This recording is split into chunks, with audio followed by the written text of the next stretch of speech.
You know, guys, I was thinking about something I wanted to talk about for a minute.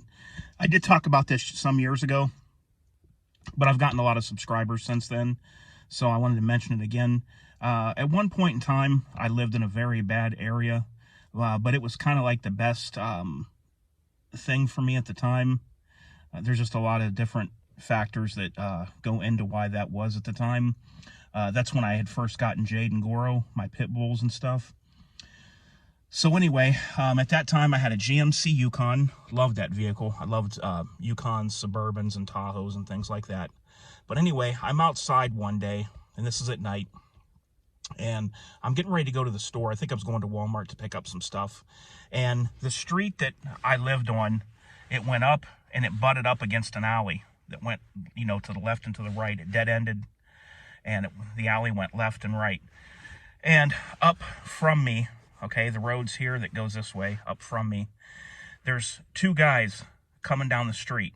This is at like, I don't know, 12:30 at night, 1 in the morning. They're coming down this way. And it's cold out. They got coats on, they got hoods up and everything. So I really can't see, you know, who it is or details. But they're coming down like this. So I'm just, you know, no big deal, whatever. There's people walking around all the time. But I wouldn't think anything of it. So when I'm sitting here, though, with the vehicle running, and as they're coming down,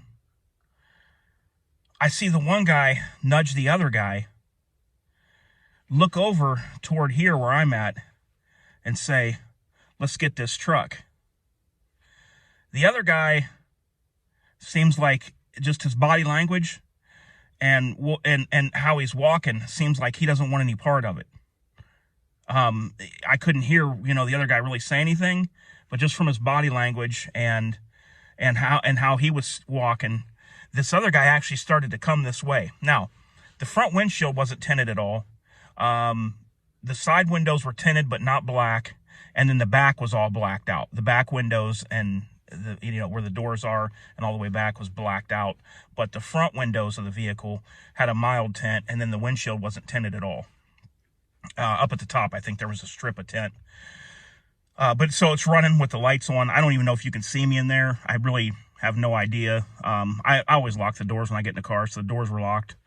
So the one guy goes, "Hey, let's get this truck." And I even see him start to move. Like, I see his body language start to move, and the other guy doesn't move. He's still walking, you know, and I don't know if he might have shook his head no or something and going like this. Well, when the guy says, "Let's get this truck," I had a Scandium 357 Magnum in my jacket pocket, and I had full power 357 Magnum hollow point loads in there. So when the guy says, "Let's get this truck," I come straight out of my pocket. I shoot left-handed. It probably would have been more convenient if I shot right-handed. So I take the gun right out and I put it right here inside the car door like this. Now, you know, depending on what state you're in, you have different laws and different ways you have to do things. Where I'm at, castle doctrine extends from your home to your vehicle. And as of right now, just this year, we have stand your ground law in Ohio. So that basically it's just a common sense thing. Stand your ground law means that anywhere that you are legally allowed to be, if there is fear of serious bodily injury or death, you don't have to retreat or run before using force. Before the law, which was crazy in my opinion, the law read that if you were out in public and legally allowed to be there and somebody came at you with a hatchet, knife, gun, bat, whatever, that you had to retreat or run and be cornered before you could use force. Now the law states that you can just stand your ground. Some guy comes at you with an axe, you can plant your feet, draw your firearm, and use deadly force if needed. Now, you can only use deadly force if needed. I don't want to go into the whole gamut of this.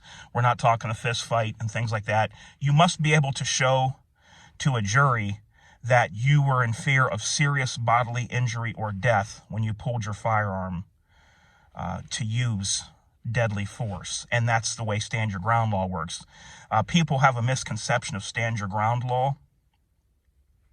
But stand your ground law just means that you were in fear of serious bodily injury or death and you didn't run or retreat first. You were able to stand your ground and use force. So let's get back to this. At this time, though, you had castle doctrine in the home, which extended to the vehicle. So I take a 357 Magnum Scandium. It's like an 11-ounce 357 Magnum, and I put it right here. I put the barrel right against the door. Remember, guys, bullets are ripped through a car like nothing. They were ripped through the sheet metal like a tin can. I was thinking, you know, man, I don't want to do this. I don't want to be in this situation. And I put my foot on the brake. As I put my foot on the brake, I see them start to walk faster. So they might not have known that I was in the vehicle, but I would have done everything that I could to try to get out of that situation. People might say, well, why didn't you back up your vehicle? Well, the thing is I had people from across the street that had to park over where I'm at because there was a lot of cars there. And I couldn't just put my vehicle in reverse and start backing down the road. Basically, when I pulled in, I had somebody that was tight enough against me that you couldn't get another car in there. So I was going to have to go up by these guys either way, because they were close enough that if they would have started coming to me, I was going to have to go by where these guys were. There was no getting out of that. Thankfully, they did the right thing and kept on going and didn't try to, you know, steal somebody's property. But at this point, you know, I wasn't going to use force to protect property. I was going to use force to protect me. I don't know what these guys have on them, and I don't know to what level that they'll take this to try to steal a vehicle. You know, had I not been in the vehicle and they're trying to steal a vehicle and there's no threat to me, that's a different story. But if I'm in the vehicle, I don't know what these guys have and how far they're willing to go to get this truck. So also, guys, I just looked up because I wanted to let you know a little bit of information that this is never put out in the media because it doesn't fit their narrative, but this is 100% true. It's not made up. You can look this up. And firearms are used for self-defense between 500,000 and 3 million times per year. So can you imagine if guns were banned in this country, or there were no firearms at all, kind of like it is in Japan, how much more victims there would be in this country?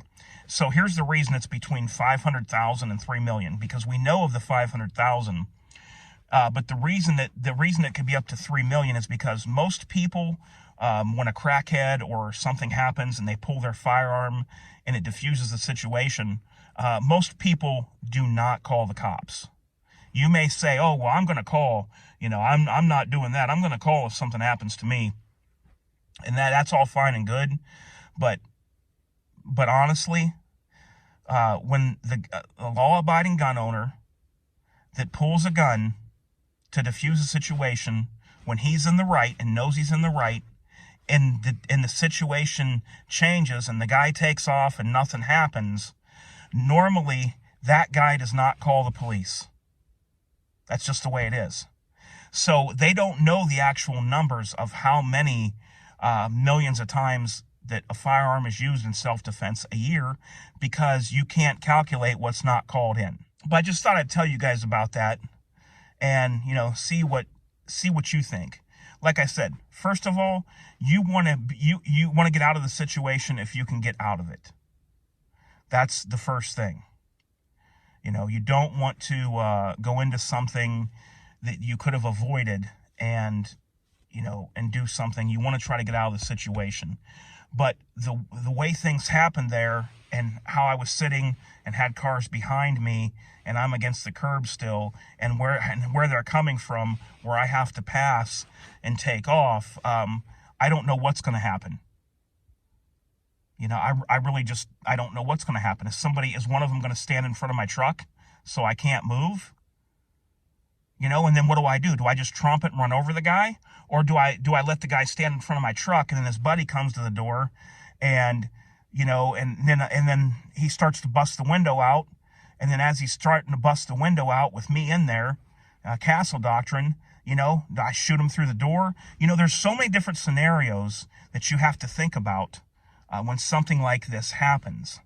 And you always want to make the best decision possible in that case. But that is exactly why I had to pull the gun out. Now, common sense would tell you that if you're in an area and there's nobody behind you, you just simply put the car in reverse and back up and get out of there. Guys, look, you don't want to let your ego rule the situation. You're not a sissy, you're not a wimp because you backed out of the situation. you did the right thing and the smart thing to retreat away. And now, if you retreat away and something does happen, that is so much better for you if something does happen and then you go to court because you tried to retreat first. So always remember that, guys. It takes the bigger man to try to get out of a situation, and especially if you're carrying, you need to get out of that situation. But I'm going to come back at you guys tomorrow with some non-lethal self-defense options and talk about that tomorrow, guys. So I hope you all have a great night. Until then, this is DOF, out.